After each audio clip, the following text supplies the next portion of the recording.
सुनीता और सुमित्रा सब्जी लेकर घर आ रही होती हैं। तभी वो अपनी बगल वाली पड़ोसन के घर के बाहर भीड़ देखती है और दोनों सास बहू अपने घर में न जाकर अपने पड़ोस के घर में जाती हैं। क्या हुआ कुंती बहन, तुम रो क्यों रही हो? और तुमने तो अपनी बेटी की शादी विदेश में की थी, फिर तुम्हारी बेटी यहाँ, वो भी ऐसी हालत में। काजल, तुम्हारे शरीर पर इतनी चोट के निशान कैसे हैं?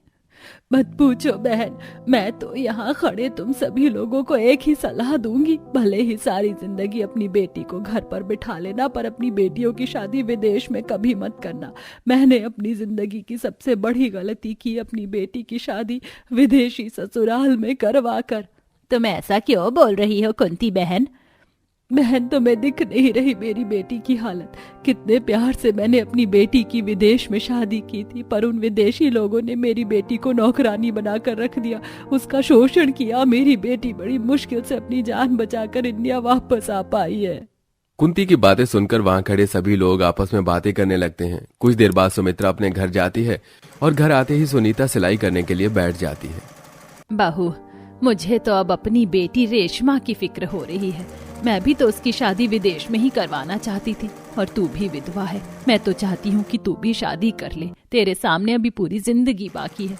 उस हादसे में अपने बेटे को तो मैं खो चुकी हूँ, पर अपनी आंखों के सामने अपनी बहू की जिंदगी बर्बाद होते हुए नहीं देख सकती हूँ।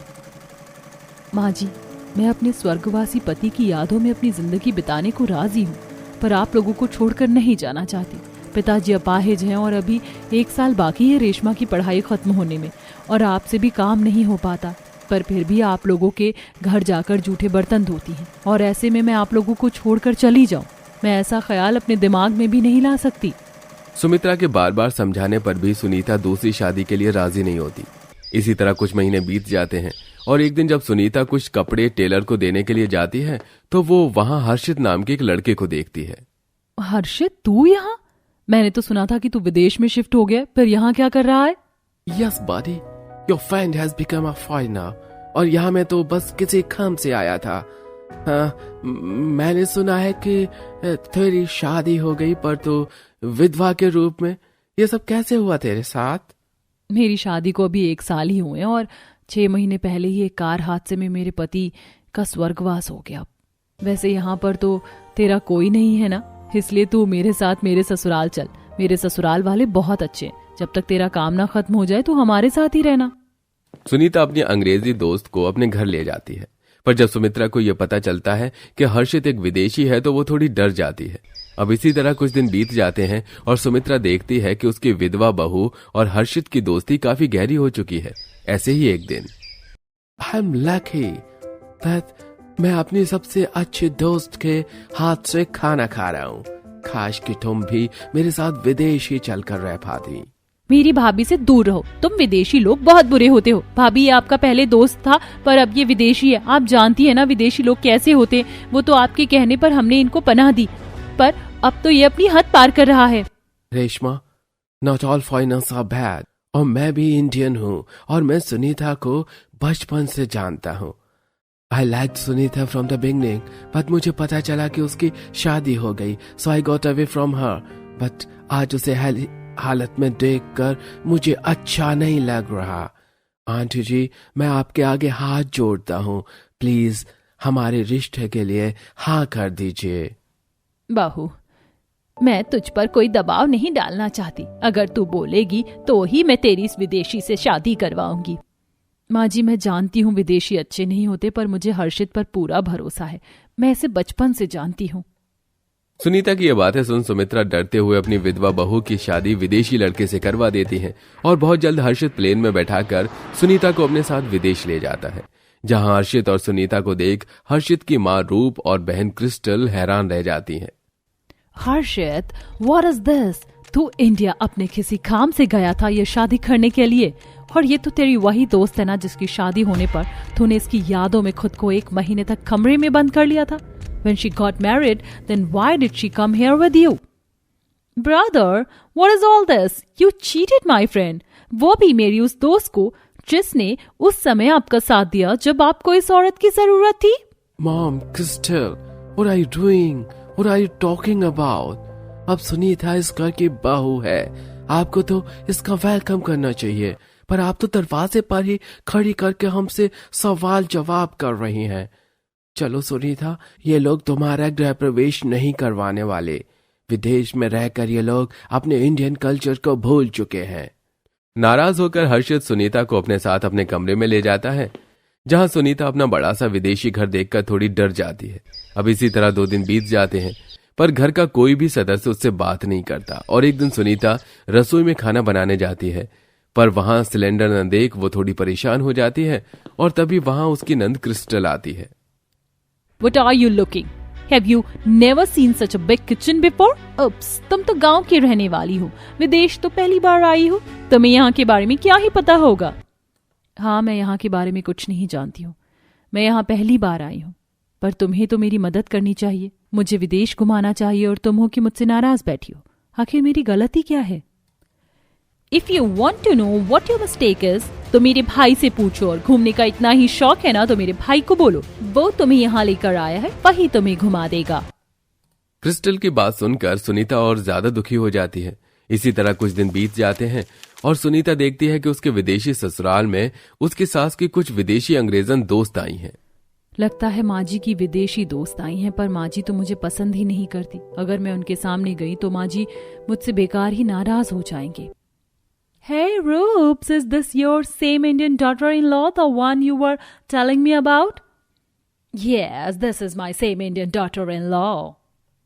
अब तो तुम बहुत खुश होगी, आखिर विदेश में भी रहकर तुम्हें इंडियन बहू जो मिल गई है। तुम तो अपने बेटे के लिए इंडियन बहू ही चाहती थी ना। घर आते मेहमानों की बात सुनीता को थोड़ी अच्छी लगती है। अब इसी तरह कुछ दिन बीत जाते हैं और एक दिन सुनीता देखती है कि हर्षित किसी लड़की से घर के बाहर गले लगकर बातें कर रहा है। ये लड़की कौन है?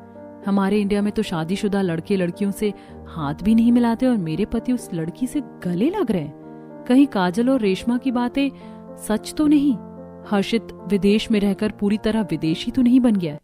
कहीं ऐसा तो नहीं कि हर्षित मेरे साथ नौकरों की तरह व्यवहार करे और दूसरी लड़कियों के साथ घूमे? नहीं, मेरी हालत ऐसी हो उससे पहले ही मैं इंडिया चली जाऊंगी। मुझे कुछ करना होगा। उस दिन हर्षित को किसी और लड़की के साथ देख सुनीता के मन में बहुत सारी बातें आने लगती हैं और जब सुनीता हर्षित से उस लड़के के बारे में पूछती है तो हर्षित बात टाल देता है। Sunita, don't think too much. I have many such friends, पर तुम मेरी बीवी हो, हमेशा मुझ पर भरोसा रखना। कैसे भरोसा रखूं जब तुम मुझे किसी के बारे में ही नहीं बता रहे और इस घर में कोई मुझसे सही से बात भी नहीं करता।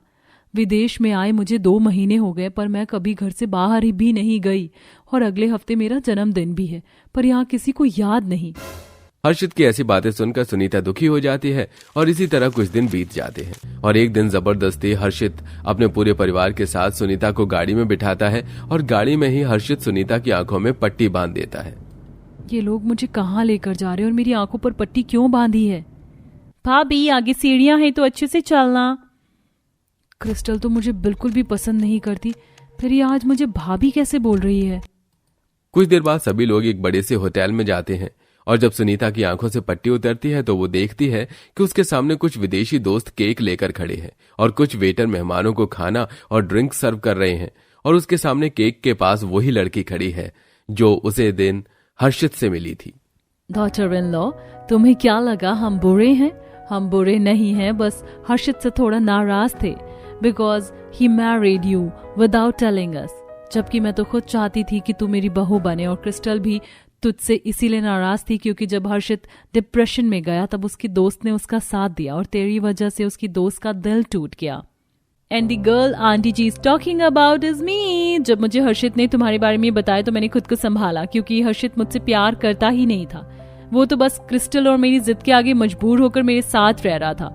इसीलिए मेरे कहने पर ही उसने तुम्हारे घर वालों से बात की और शादी करके बिना बताए तुम्हें इंडिया ले आया। Sister in law, I am sorry I treated you so badly, क्योंकि मुझे इस बारे में कुछ पता नहीं था, पर अब मुझे तो पता चल गया है। अब तो मेरी सारी नाराजगी खत्म हो गई है। Come on, let's cut your cake now. After all, today is my sister-in-law's birthday. उस दिन पहली बार सुनीता को अपने विदेशी ससुराल में सही मायने में खुशियां मिलती हैं और वो विदेश में अपना जन्मदिन मनाती है और घर जाकर अपने गरीब ससुराल वालों को फोन करके अपने विदेशी ससुराल वालों के बारे में बताती है। जिसके बाद सुमित्रा उसके पूरे परिवार की चिंता भी खत्म हो जाती है और हर महीने हर्षित सुनीता के गरीब ससुराल वालों को पैसे भिजवाता है और एक बेटे की तरह उनकी भी देखभाल करता है। मेरी दोनों बहू बस आती ही होंगी मेरे दोनों बेटों के साथ। उनके आने से पहले ही उनके गृह प्रवेश की तैयारी कर लेती हूँ, जिससे उन्हें दरवाजे पर ज्यादा देर इंतजार न करना पड़े। गीतांजलि इतना बोल ही रही थी कि तभी दरवाजे के बाहर गाड़ी के रुकने की आवाज आती है। लगता है मेरे दोनों बेटे मेरी बहू को लेकर आ गए। आरती की थाली लेकर गीतांजलि दरवाजे पर जाती है, जहां वो अपने दोनों बेटों और दोनों बहू को देखती है, जिसमें से गीतांजलि की एक बहू तो बहुत मॉडर्न होती है और एक बहू थोड़े गांव की गंवार होती है। बहुत बहुत स्वागत है तुम दोनों का इस घर में। आ जाओ, अंदर आओ। गीतांजलि के इतना बोलते ही घर के अंदर आने से पहले ही सबसे पहले उसकी गांव की बहू उसके पैर छूती है और आशीर्वाद लेती है। पाई लागू माँ जी। जीती रहो, सदा सुखी रहो, सुहागन रहो, सौभाग्यवती भव। गीतांजलि के मुंह से ये सुनते ही और साधना को पैर छूकर देखकर मेघा जोर जोर से हंसना शुरू कर देती है। वॉच रमेश, यहाँ पर ये क्या ड्रामा चल रहा है? कोई ड्रामा शो है क्या मेरा ससुराल? मेघा, ये क्या तरीका है? सही तो बोल रही हूँ। मेरी गंवार चिठानी को इतना भी मालूम नहीं है कि जमाना कहाँ से कहाँ पहुँच गया है। आजकल पैर कौन छूता है? अरे ये तो संस्कार होते हैं ना बहू। पैर तो तुम्हें भी छूने चाहिए थे, लेकिन तुमने तो किसी के पैर ही नहीं छुए। दादाजी, मेरी तो कमर में बहुत दर्द हो रहा है। शादी के चलते मैं थोड़ी थक गई थी, इसलिए मैं झुक नहीं सकूंगी। वैसे मेरा कमरा कहाँ है? क्या मुझे थोड़ी देर आराम करने के लिए मिल सकता है? मेघा के इतना बोलने के बाद गीतांजलि अपने बेटे विनय को इशारा करती है। इसी के चलते विनय मेघा को कमरे में लेकर आता है और उसे समझाने की कोशिश करता है। मेघा, मैंने तुम्हें समझाया था ना कि मेरे घर वाले थोड़ी पुरानी सोच वाले लोग हैं। तुम्हें अपना मॉडर्नपना आज ही दिखाना जरूरी था क्या? सबको तुमने नाराज ही कर दिया। अच्छा बाबा, अगर सब लोग मुझसे गुस्सा ही हुए हैं तो कोई बात नहीं, मैं मना लूंगी उन्हें। अगली बार जब उनके सामने जाऊंगी तो पैर छू लूंगी। अब तो तुम शांत हो जाओ। ये सुनकर विनय मुस्कुराने लगता है और मेघा को गले से लगा लेता है, लेकिन मेघा अपने मन में कुछ और ही सोच रही होती है। पैर छूना, माय फुट, ये सब मेरे बर्दाश्त के बाहर है। अरे मैं तो आजकल की मॉडर्न लड़की हूँ, मुझे ये सब पसंद नहीं है। मैं किसी के पैर नहीं छूने वाली। मेघा अपने मन में ऐसा सोच रही होती है। अगले दिन जब सवेरा होता है, साधना सुबह समय पर उठकर मंदिर में जाती है और पूजा करती है और उसके बाद अपनी पहली रसोई के रसम में सभी के लिए मीठे में खीर बनाती है। चलो, खीर तो तैयार हो गई है, सभी को खीर अच्छी लगेगी, इसकी खुशबू ही बता रही है। साधना अपने आप से ये कह ही रही थी कि तभी रसोई में गीतांजलि आ जाती है। अरे वाह बहू, तुमने तो सुबह समय पर उठकर अपनी पहली रसोई की रस्म भी कर ली और हमें पता भी नहीं लगने दिया। जी माँ जी, ये सब तो मुझे मेरी माँ ने सिखाया था। पाई लागू माँ जी। साधना फिर से गीतांजलि के पैरों को छूकर उसका आशीर्वाद लेती है।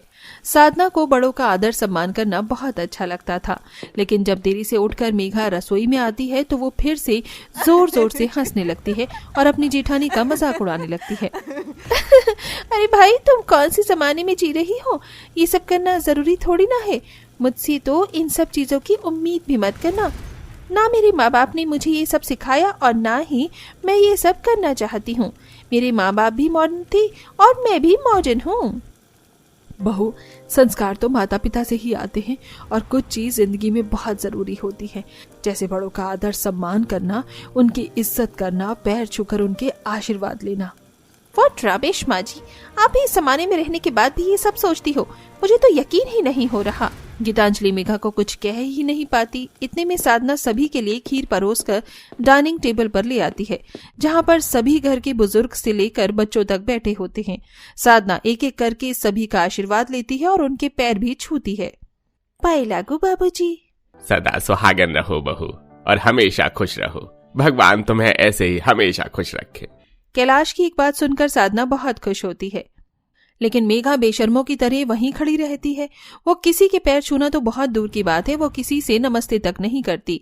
ये सब देखकर घर के सभी लोगों को बहुत बुरा लगता है, लेकिन कोई कुछ कह ही नहीं पाता। उसका ये बर्ताव यहाँ तक कि विनय तक को अच्छा नहीं लगता। इसलिए लव मैरिज करने में बहुत खतरा होता है।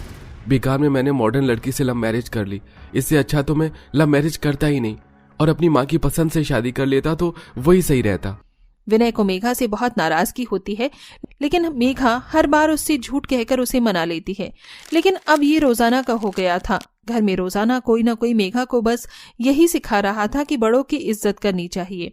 एक दिन गीतांजलि के गांव से कुछ मेहमान आ रहे थे। गीतांजलि ने सबसे पहले अपनी छोटी बहू मेघा को समझाया। देखो बहू, मैं जानती हूँ कि तुम मॉडर्न ख्यालों से आई हो, लेकिन आज तुम्हें थोड़ा सा सम्मान हमारा भी रखना होगा। आज गांव से मेरे भाई, उनकी पत्नी और कुछ रिश्तेदार आ रहे हैं हम सभी से मिलने के लिए। जब वो घर पर आएंगे तो सम्मान के साथ उनके पैर छूना और उनकी इज्जत करना। दिखना चाहिए कि मेरे घर की बहू कितनी संस्कारी है। माँ जी, वैसे तो मुझे इन सब चीजों में कोई इंटरेस्ट नहीं है, लेकिन आपके लिए मैं इतना तो कर ही सकती हूँ। आप चिंता मत कीजिए, मैं आपको विश्वास दिलाती हूँ, अब आज आपकी बेइज्जती नहीं होगी। मेघा ऐसा कहकर गीतांजलि को खुश तो कर देती है, लेकिन जब गीतांजलि के गांव से सभी रिश्तेदार घर पर आते हैं तो मेघा पैर छूना तो बहुत दूर, वो सबके सामने शॉर्ट ड्रेस पहनकर आ जाती है, जिसके चलते गीतांजलि को बहुत बेइज्जती महसूस होती है। बहू, मैंने तुझे समझाया था ना, ये सब क्या पहना है तुमने? कम से कम आज के दिन तो ऐसा नहीं करना चाहिए था। माँ जी, ये रूल रेगुलेशन आप अपनी संस्कारी बहू पर ही लगाओ, मुझसे ये सब नहीं होगा। मेघा ऐसा कहकर अपना पर्स लेती है और घूमने के लिए निकल जाती है।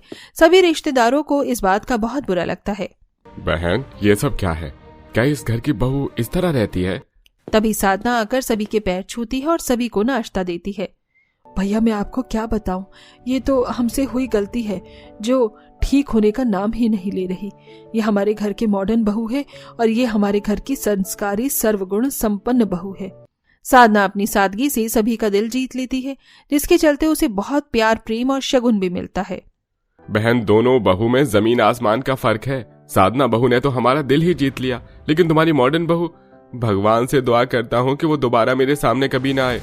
चलो बहन, अब मैं चलता हूँ, अब मुझे यहाँ से जाना चाहिए।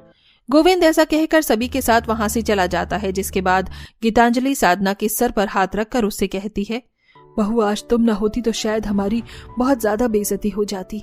आज तुम्हारी वजह से इस घर की लाज बच गई। इसी के चलते मैंने एक और फैसला लिया है, मेघा को सबक सिखाने का। गीतांजलि सभी से कह देती है कि अब से कोई भी मेघा से बात नहीं करेगा और ना ही उसकी बात सुनेगा। सबको ऐसा दिखना है कि वो सभी उसे अब नजरअंदाज करने लगे हैं। जैसा कि गीतांजलि कहती है, सब बिल्कुल वैसा ही करते हैं। सभी लोग मेघा को इस तरह दिखाते हैं जैसे अब वो घर की मेंबर ही नहीं है। इसी के चलते मेघा को बहुत बुरा लगने लगता है। आजकल देख रही हूँ कि कोई मेरी तरफ देख तक नहीं रहा और किसी से कुछ कहूँ तो सब मुंह बनाकर अपने आपस में ही लगे रहते हैं। अपने ही ससुराल में मुझे गैरों जैसा महसूस हो रहा है। मेघा धीरे धीरे इन सभी चीजों को नोटिस करती है। जहां अब वो सभी के साथ खुशी से रहने की कोशिश करते हुए सबकी हर एक चीज में इन्वॉल्व होने की कोशिश करती है, यहाँ तक कि वो सुबह समय पर उठकर पूजा करती है, घर के कामों में अपनी जेठानी की मदद भी करने लगती है, लेकिन फिर भी उसे वो इज्जत नहीं मिलती जो साधना को मिलती है। साधना बहू, आज घर पर पूजा पाठ है, इस पूजा में तुम इस साड़ी को पहनना, अच्छी लगोगी। जी माँ जी। साड़ी देखते ही मेघा कहती है, माँ जी, आपने मुझे साड़ी नहीं दी, मुझे भी ऐसी ही साड़ी चाहिए। गीतांजलि ये सुनकर मुंह बनाकर वहां से चली जाती है।